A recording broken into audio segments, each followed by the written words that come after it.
The Game Train. Arsenal are good. They're really good.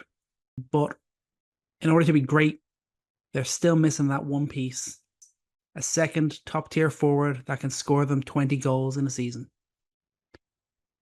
Saka delivers consistently. Odegaard delivers consistently. Over the last 2 seasons, Saka's got 50 goals and assists combined. Odegaard has 40 combined in the Premier League. Nobody else is above 30. And you look at City, Haaland over the last 2 seasons of Prem, 76 goals and assists, Foden 44 goals and assists, and De Bruyne 37 goals and assists. And you could add 10 onto that for De Bruyne, usually given the health issues that he experienced last season. Arsenal need that other difference maker in their forward line. Martinelli is inconsistent and unreliable, in my opinion. Trossard is a really solid player. I think he's a great squad player to have. Not someone you're going to should be relying on to start a lot of games for you when you're looking to compete at the very, very top. And then in the forward positions, Havertz, really, really solid player. We've yet to see him do it in back-to-back years. Maybe he'll do that this year, and Arsenal won't go looking for another striker. But I think they can even slot him into a deeper role and still go find out that other striker. Because Jesus ain't getting you 20 goals a year. Havertz ain't getting you 20 goals a year. Martinelli ain't getting you 20 goals a year, and neither is Trossard. They have to make a signing, and Arsenal have made a lot of good signings over the last few years. This kind of feels almost like the final piece. It's going to be difficult for them to find, but if they are going to usurp Manchester City, they have to find this 20 goal a season striker forward. Let's dive into some examples. I mean, the number one option, I think the clear one is Victor Osimhen from Napoli. He's only going to be turning 26 in December. His best years are still ahead of him. In the 2022-23 season, when Napoli won the league, he had 31 goals in 39 games. Last season, slight drop off. He only had 17 goals in 32 games, but this guy is strong. He is quick. He's got good size. He presses well, and he scores a lot of goals. The chances that he would get leading the line for Arsenal, and the slot he would just fill in, I think, perfectly into the system that Arsenal are looking to play. I think he could really thrive. Yeah, the cost is there. He has a contract until 2026, which has a 130 million euro release clause.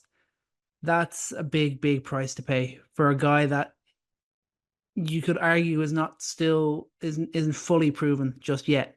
But if you could try and work like a Gabriel Jesus and 70-80 million dollar deal, that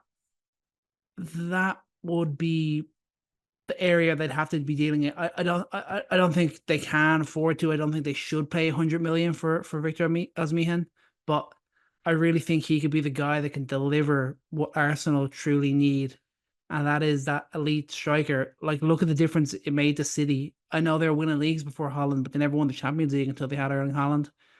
They never went three in a row until they had Erling Haaland. Like, he has made such a big difference to the Man City team, and I think a proper top level striker can do the exact same thing for Arsenal, and I think Osimhen could be the answer for them.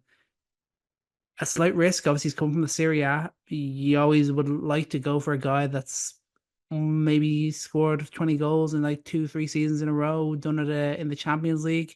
Yeah, that hasn't really been Osimhen, but I think his best years are still to come. Like I said before, only turning 26 in December. I think this is a guy worth taking a risk on. I think his style of play and his ability as a scorer, I think he would be a perfect fit in North London, and he could really make that difference for Mikel Arteta's side. Next up, then, Jonathan David. This is a guy who will only be turning 25 in January. You expect his best years to still be ahead of him. I mean, he scored 26 goals in each of the last 2 seasons across all competitions. He's fast. He's got good connecting play, good interplay. He presses well. Downside is he's not really a natural number nine. He's more of a false nine, and more of a guy who plays off another striker, which is kind of similar to the Havertz Jesus role. He can play as a striker, and maybe he's going to He just needs to actually be put there and asked to play that role, and maybe that'll be okay. But when there is a big difference between a legit number nine and a false nine, or a secondary striker, which we see in like a Jesus or a Havertz be, and then compared to that to like a Haaland or an Osmihen. But I think there's real talent in Jonathan David. His contract is expiring next year. I really believe there is a deal that can be done there. Whether or not it's the right move for Arsenal, whether or not he really is that star, it's tough to know. He's been playing in League One in France. Obviously, what do we call that? The fifth, sixth best league in the world. I mean, it's tough to fully gauge how talented this guy is. He hasn't really done it on the European stage yet, but I think he's a risk worth taking. I think there's a deal to be done. His contract is expiring next year. And if they could get the right deal for him and take a chance on him, I feel like maybe he could really surprise. He could be almost that real first breakout star from North America to really succeed at the highest level in Europe. Like Jonathan David could be that guy. And the fact that a deal could be struck for probably a lesser price than you would expect with his contract expiring, I think that may be an option worth exploring. Then those are kind of really the top two that you really think out there that's realistically available and worth taking a shot on and could actually fill the void that it feels like I believe Arsenal need. Then you look back home in the Premier League and you got Ivan Toney, 28 years old. The question is, are his best years still ahead of him, or has he already had his best years? Back in the 2022-23 season, he scored 20 goals in the Premier League. Always good when you have a proven 20 goal per season striker who's done it in the Premier League. That's a big plus. Last year, he had just 4 goals in 17 games after coming back from being banned for all his gambling that he was doing. He is Premier League proven. He has Premier League quality. He's shown he's capable of scoring goals in the Premier League. You could make arguments that his character is a little bit questionable. I'm not fully sold on him being that legit real deal striker for a top level team. But again, he's a guy who's played in the Premier League. He's a guy who's been playing in London. He's played it. He can fill a gap there, and his contract is also expiring. But is he that good? That's the question. I'm not so sure he's that good, and I'm sure the Arsenal scouts are doing their job. They've been doing that over the last few years. They've been very smart with who they've spent money on, and for the most part, most of their signings have worked out pretty well.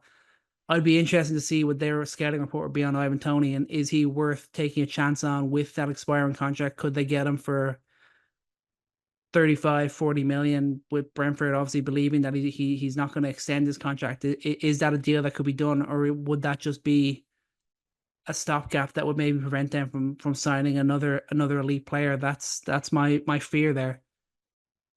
I just think this is a move that Arsenal really need to make. They need that elite top tier forward. Saka, probably that. He's probably at that level. They need that other guy. They don't have it yet. They don't have it in Havertz. Don't have it in Jesus. Definitely don't have it in Martinelli, and they don't have it in Trossard. That feels like the final piece that Arsenal are really missing. I feel like they're going to have figured out the left back situation.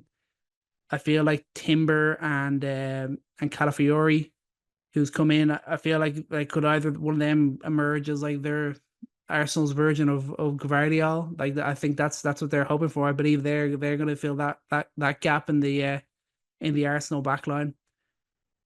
And then outside of that, there isn't really that many weaknesses. Maybe just the overall squad. Like when you think of their midfielders outside of the starters and Rice and Odegaard and Jorginho, what do they really have after that? Can Partey have a bounce back? Is there someone that can take over some of the Odegaard minutes? Not really. Maybe Havertz is that option when you play him deeper, but then you need to find that other striker that come in, because Jesus is not a forward you can rely on. One to be healthy and one to be consistent with his form, with his play. He's a bit all over the place. I mean, there's a reason why Manchester City didn't want him.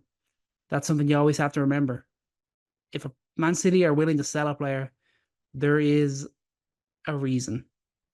And we have seen that since Jesus has gone to Arsenal. We also saw it with Zinchenko as well. Had some nice flutters, but in reality, he's really just not that good a defender. That's just the simple bones of it. He's really not that good of a defender. I mean, I've had to experience that a lot being a Manchester United fan. We've taken a lot of crap from Real Madrid, a lot of players that were past their best, and we overpaid for them, gave them massive contracts. So we've been a part of that. Arsenal have somewhat fallen into the trap with Manchester City, but I still think that they can do a good deal to get a legit striker. And I'd be looking at Osmihan. I think he's the number one option. Then Jonathan David, and I guess Tony is that ultimate backup, that maybe the little tester. See what level this guy is really at, if he's really called upon to play at that top level. I also think this is be wild dream signing. Don't think it will happen. I think he's gone to Barcelona. But Nico Williams, the 22-year-old from Bilbao, just saw him really pop off in the European Championships. He has 11 goals, 25 assists across all competitions, including internationals, during the 23-24 season. Elite speed, dribbling, quality in front of goal, crossing. He has everything you could want in a winger. I believe that he's only going to get better. I think he's going to start scoring more goals. And I think he's, like, don't get me wrong, this guy's almost definitely going to Barca. I'm not saying he would want to come to the Premier League. And maybe he'll just be another Spanish star that can't hack it. Like that we've seen that before. A Spanish star comes to the Premier League from the Spanish league, can't really hack it, goes back to Spain, and is able to dominate like that. We've seen that story before. I'm not sure what the price would be for him, but I think he would be a dream signing. I saw this on Twitter, which is obviously just some dodgy account, nothing actually legit about it, but I saw something say that Barcelona weren't going to be able to afford to make this Nico deal happen, and Arsenal were going to be the next option. They were going to be the next club to come in when the deal fell through for Barcelona. And when I saw that, I was just like, wow, that would really show you where Arsenal are at these days if they were able to go out and sign a guy like Nico Williams, because I think he's only going to get better. He's only going to start scoring more goals, still just 22 years old. I think if they had him and Saka on the wings, that would be absolutely unbelievable. And I think he could fill that gap. I think over the next few years, I think he could start being a guy that you can rely on to score even more goals, and he's always going to provide the assists with the quality that he has. But Arsenal still need to move. I feel like they're still the second best team in the league. Maybe you can make the argument that they got that a little bit closer to City last year. They were just 2 points off in the end. Maybe you can make the argument they're just wearing them down. They're going to get there this year. Like that remains to be seen. But I still feel for Arsenal to really step up, take on City. They need that proper striker, and I believe Osmihan is the way to go. Mikel Arteta, Edu, Arsenal board, you've spent big before. Do it again. Make this happen, and you have, in my eyes, a match for Manchester City. You could match them, and then there'd be no more excuses. Yeah, it would just be maybe City are just that good. That would be it. If they get a legit 20-goal striker and City still beat them to the league, maybe we just have to say, God damn it, Pep, City, you're just too good. But until we see that from Arsenal, I'm not gonna admit that just yet. But at the moment, we all know City are top dogs. Arsenal, they're sniffing around, they're coming for it, but they're still just that one player short. Can they bridge the gap? We shall see.